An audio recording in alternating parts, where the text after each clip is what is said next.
Un village dévasté et en ruine depuis l'attaque de mardi. Les 80 obus tombés sur ce petit territoire sud-coréen ont fait 4 morts et une vingtaine de blessés. Les forces sud-coréennes ont riposté par un nombre équivalent de tirs devant les yeux des habitants abasourdis. Même pendant la guerre de Corée, je n'avais jamais vu ça. À l'époque, j'avais fui l'île une semaine entière. C'est la première fois que je vis ça. Les ruines fument encore, mais les maisons sont pour la plupart déjà abandonnées. Des chiens oubliés et des habitations vides, voilà tout ce qui reste. Les urgentistes font de leur mieux pour approvisionner en nourriture les derniers habitants.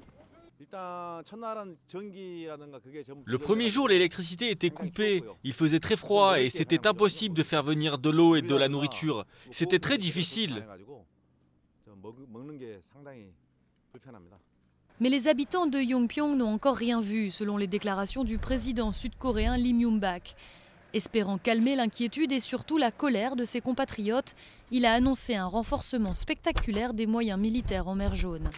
Des manœuvres aéronavales avec l'allié américain sont prévues à partir de dimanche.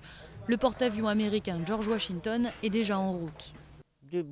On nous a dit qu'il y aurait une manœuvre militaire commune le 28. Et j'ai entendu que le Nord attaquerait de nouveau si la manœuvre a vraiment lieu.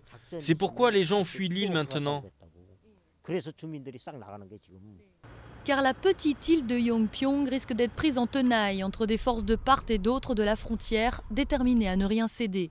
La Chine, qui n'a toujours pas condamné l'attaque de son allié nord-coréen, a mis en garde vendredi contre les manœuvres militaires américano-sud-coréennes.